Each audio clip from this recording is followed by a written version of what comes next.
E a Chiquinha era a que mais parecia uma menina mesmo, né? Porque os outros você via claramente que eram adultos vestidos de criança. Um menino mimado, ele pensa, ele acha que ele é mais que todo mundo porque ele tem uns brinquedinhos a mais. Claro, até apareceu o Nhonho, que é filho do rico. Não existe trabalho ruim, ruim é ter que trabalhar. Essa é a máxima dele, né? Eu comecei fazendo a Patty, porque o Chaves era apaixonado.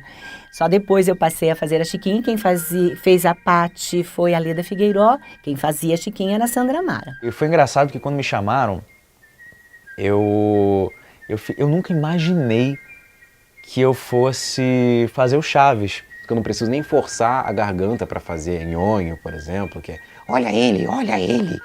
Tentava fazer exatamente igual. Até o jeito que ela respirava, até os sabe aquela coisa que ela fala? Vamos, Kiko, não se misture com essa gentalha.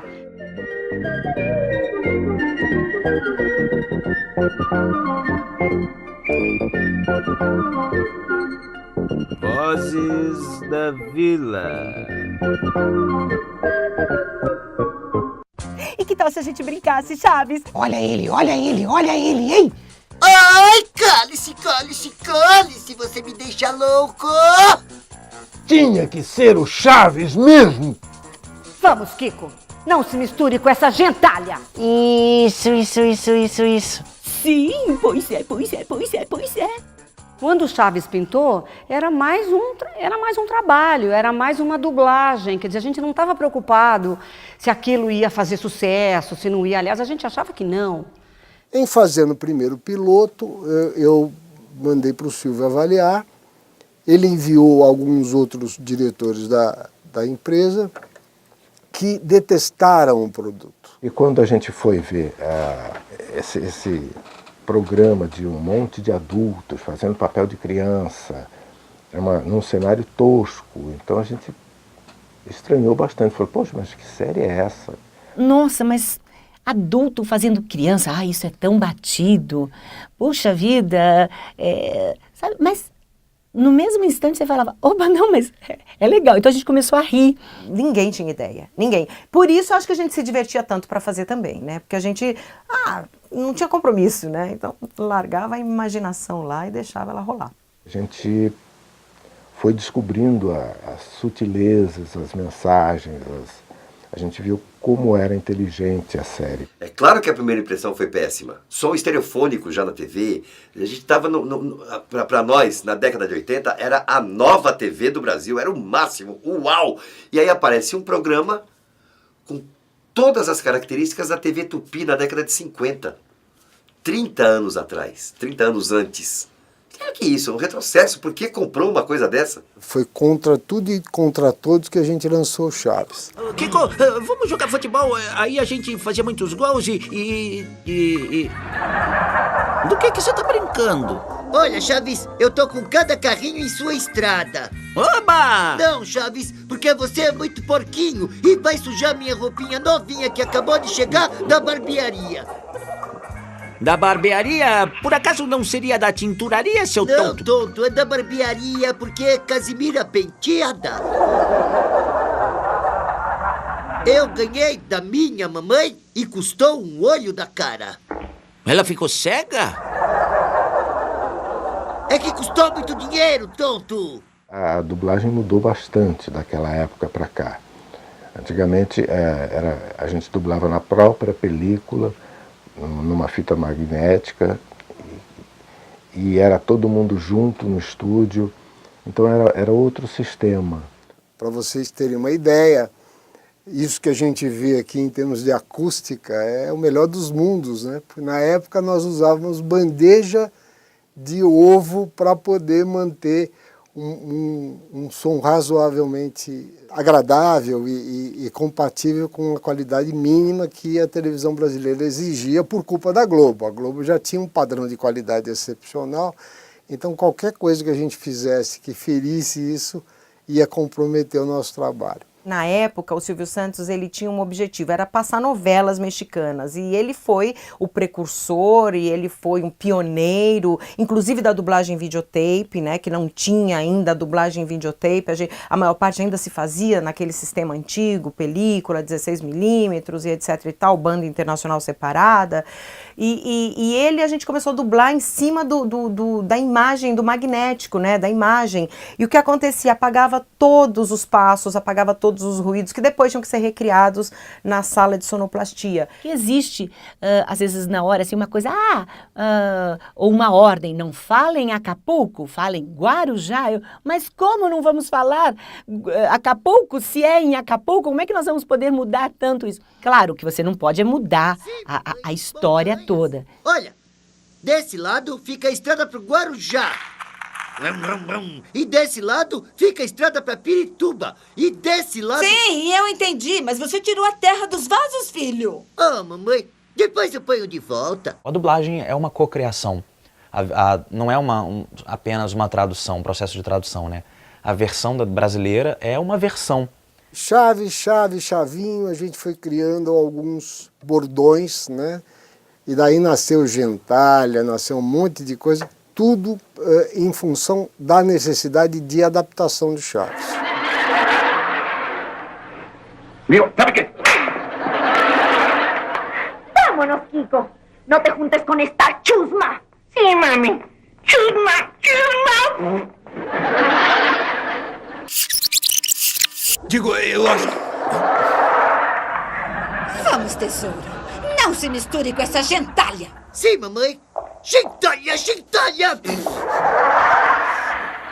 Tenía que ser el Chavo del Ocho. Fue sin querer queriendo. Tinha que ser o Chaves mesmo. Foi sem querer querendo. O Chaves me pegou, me jogou no chão, puxou meu cabelo, me deu um chute e depois comeu meu sanduíche.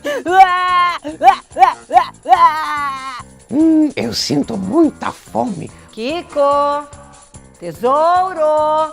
Mamãe! Toma! Só não te dou outra porque...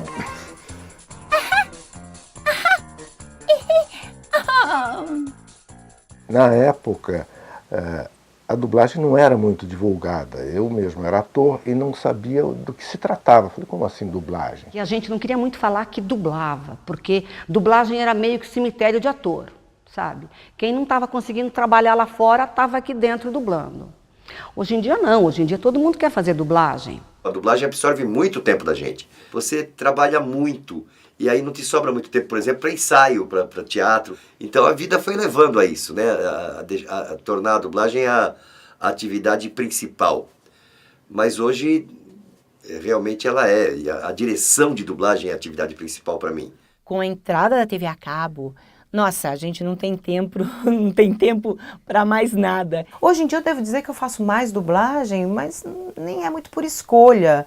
É porque acaba ficando imerso naquilo. Quando eu vejo minha agenda tá lotada para a semana seguinte. Tem que ser ator, porque o que a gente mais vê hoje é gente que decora o texto e encaixa bem o texto. Mesmo que você interprete bem, seja um excelente ator, você tem que ser um excelente ator junto com aquele ator original ou o desenho. A dublagem que pode servir para ensinar um português mais correto, para ter uma verdadeira globalização, porque tira o cara lá da China gesticulando em chinês e ele passa a falar português na sala da tua casa.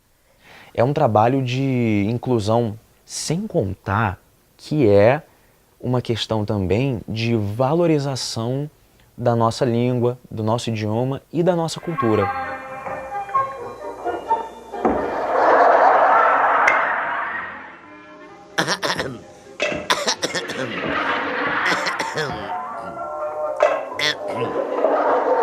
Eu não me importo porque eu jogo mais melhor que você. Não se diz mais melhor. E como é? É menos pior. 98% do trabalho do dublador é com a voz normal. O que chama atenção são os tipos, né? São os personagens que você faz, uma vozinha assim, você faz um patinho, uma coisa, né? Você faz umas coisas assim. O Fred Flintstone, né? Ei, Vilma! Né? Uma coisa grave. Essas coisas chamam atenção. Você não precisa ter uma voz de galã, porque aí você fica rotulado. O ideal é você ter uma voz neutra, que você joga pra cima, você joga pra baixo, você faz uma velhinha. E eu acho que a melhor dublagem é aquela que não incomoda. Então é aquela que você senta na frente da TV, ou vai no cinema, tá em português e você nem fica preocupado com aquilo. Quando você pega um personagem que já é conhecido com uma voz, e você faz, mesmo fazendo assim maravilhosamente, você não consegue se aproximar tanto do registro daquela voz original, você é cobrado, né? Ah, não tá igual, tá diferente, não presta. Era um personagem já configurado, já criado, digamos assim, né? De forma genial, de forma magistral pelo Marcelo Gastaldi. Eles queriam que fosse o mais próximo possível da referência que todo mundo tem, né? O que a gente procura na dublagem é fazer bons trabalhos, complementar boas interpretações. É a gente sair de casa sem saber o que vai fazer. Então, essa surpresa do dia a dia, cada dia vai fazer um trabalho diferente. É uma correria, aí você termina uma dublagem aqui no estúdio, aí você entra em outro estúdio e ali você estava fazendo um desenho animado e uma coisinha assim, não sei o que, aí você entra numa coisa séria, pesada, com outro ritmo. E o grande desafio é esse, é você entrar neutro. Pode me fazer um favor? Outro? Como outro? Fala como se eu passasse a vida inteira te pedindo favores. Mas não acabou de me pedir pra jogar o lixo lá fora? Mas eu não pedi que me fizesse um favor. Mandei que fizesse a força. Viu? Agora vou pedir que me faça um favor. Num dos... Era uma vez em Hollywood. Tem um momento em que Gene Kelly ele fala a respeito de Fred Astaire. O maior talento do Fred Astaire, nos números de dança que fazia no cinema, que fez no cinema, que foram números maravilhosos, era fazer com que a gente assistisse e dissesse: ah, isso é fácil, eu também faço. Ele fazia com tanto conhecimento, com tanta técnica, que parecia muito fácil, que qualquer um faria.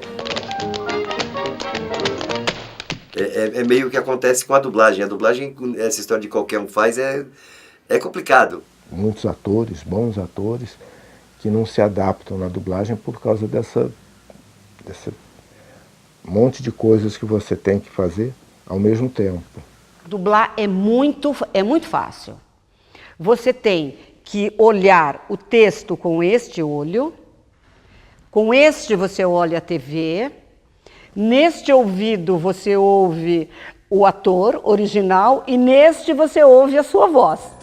Pois é, pois é, pois é. Churros, churros, churros, churros. Os higiênicos churros da Dona Florinda. Ah. Ai, Chaves, você está comendo todos os meus sanduíches. Mas ninguém tem paciência comigo. Papaizinho, lindo, lindo, meu amor. Gentalha, gentalha! Professor. Ai, que milagre, senhor, por aqui. O grande valor da série, né, em si, eu acho, não é que é brasileiro, é universal, né? Todo mundo conhece, ou conhece ou já foi uma daquelas pessoas. Todo mundo já teve uma vizinha chata, todo mundo tem, ou foi o pai, ou foi ele mesmo, ou foi o vizinho que não paga o aluguel e se esconde porque o cara vem cobrar, a menininha chata, o menino que porque tem uma bola e um carrinho acha que é mais que os outros e que fica se fazendo pose, mas não é nada, o menino que troca qualquer coisa por um pedaço do lanche que você está comendo ou por um brinquedo emprestado, ele faz qualquer besteira. Essas coisas todos nós fomos ou conhecemos. Em qualquer lugar do mundo, aquela vila é verossímil. Aqueles bordões repetitivos, né, não são nem à toa, é porque é a nossa rotina do dia a dia, então tudo tem um porquê. Roberto Gomes Bolanhos é um gênio. É um gênio. Eu teria que falar dele assim horas. O Bolanhos era um cara grande, ele já escrevia muito bem, ele escolheu muito bem os atores para fazer os personagens lá no programa inicial dele, veio para o Brasil, caiu na mão de um cara que estava iluminado no momento, que era o Gastaldi, Marcelo Gastaldi realmente era a pessoa certa. Ele conhecia muito bem o elenco. Eu acho que essa era uma das chaves assim, principais para a coisa dar certo, porque escalou cada pessoa no papel certo. A gente tem orgulho dessa equipe aí que foi ousada, né? Sobretudo por conta da ousadia e exigência do próprio Silvio Santos, que foi sempre um visionário no bom sentido, né? Eu acho que é o circo misturado com a inocência. Você vê que não tem um único palavrão no Chaves, não tem maldade, tem as brincadeiras normais de crianças, aquela coisa de de um sacanear o outro, mas coisa normal. Quer? Sim. Compra. Não tem a maldade no Chaves, né? A maldade programada, aquela coisa, sabe? Não existe isso no Chaves. Que a criança, desde cedo, fica encantada por aquele universo, cresce e continua encantada por outros detalhes da série. Que a gente, por exemplo, tem piada, né, que a gente ri, tem coisas que a gente ri no Chaves quando é criança e não ri depois, quando é mais velho. E o Chaves tem aquela coisa que você já meio que sabe o que vai acontecer, que eu acho que isso encanta, eu acho que isso reverbera nos adultos até hoje, sabe? Aquele prazer em... Como é que eu vou dizer? Você sabe, você conhece a piada, aí você vê aquela piada se aproximando, lá, vai falar aquilo, quer ver como vai falar aquilo? Aí fala, aí você ri, sabe? Ô, Chaves, sai daí que tá me atrapalhando. E se eu não quiser?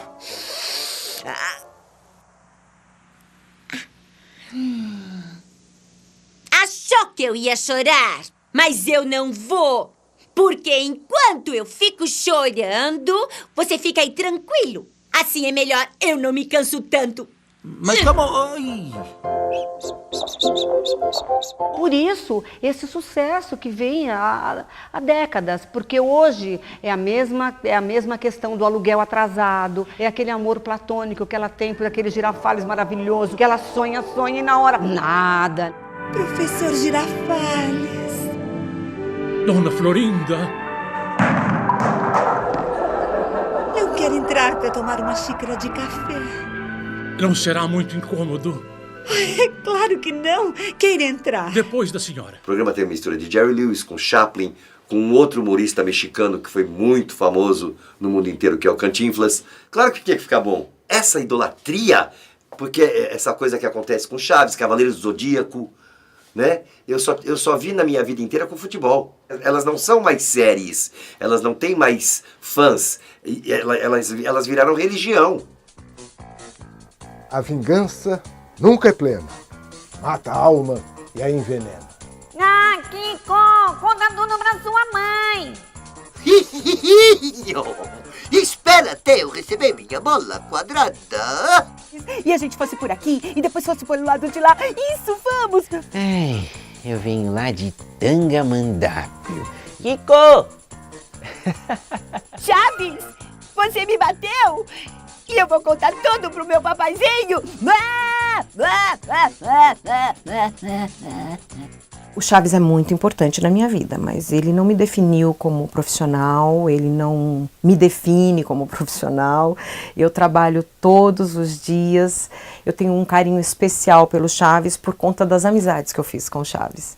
E eu acho que é muito lindo ver as pessoas que se encantam com aquele programa até hoje. É muito lindo ver o quanto a gente afetou a vida de tanta gente. E o que afetou? Foi a minha voz que afetou.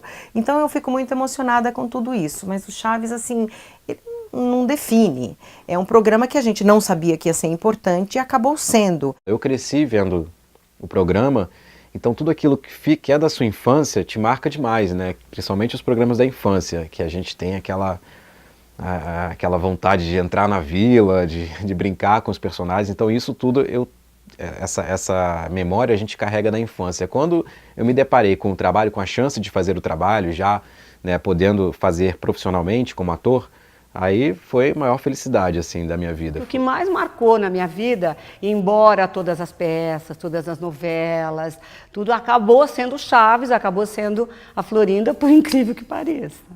Dentro da dublagem, o que mais marcou mesmo, realmente foi o Seu Madruga. Não só pela qualidade do trabalho, pela quantidade de episódios que a gente gravou, mas principalmente pela permanência dessa série no ar.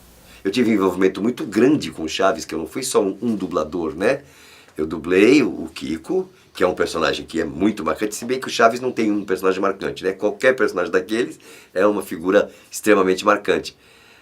Mas eu traduzi uma boa parte, uma maior parte dos episódios, a tradução é minha, eu dirigi mais da metade da dublagem daqueles episódios, então eu tenho um envolvimento muito grande lá, naquele momento, 32 anos atrás.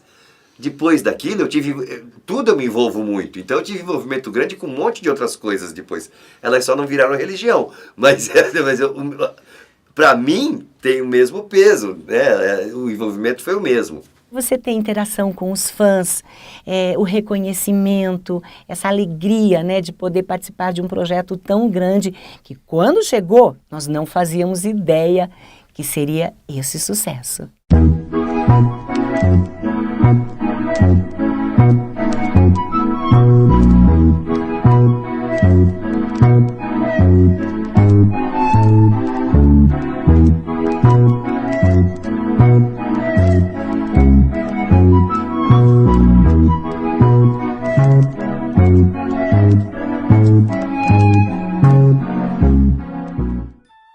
Com o tempo, as coisas boas ocupam o espaço merecido como Chaves ocupou. Não só o Gastaldi e não só os dubladores do Chaves, como também os atores, né, do programa, foram as minhas primeiras referências assim, artísticas, né? Eu, gostando, querendo um trabalho de ator, complementar um trabalho de um ator excelente, já é um motivo de satisfação. É um personagem legal que eu fiz, é uma parte da minha carreira que é legal. Sim, o Chaves tem um diferencial. Para mim é a melhor série mesmo que existe. E eu adoro, acompanho séries, mas para mim é emblemático demais. Você se envolve, você se apaixona, você chora. Eu choro por causa de Chaves. Sou chorona igual a Chiquinha. Querendo ou não, você passa a se identificar um pouco com a pessoa. E hoje eu acho até que eu sou um pouco parecida com ela. Todos nós temos alguns traços da personalidade. A gente não é parecida fisicamente. Mas se eu me visto de Chiquinha, eu fico ótima, gente. Eu juro, fica lindo, fica perfeito.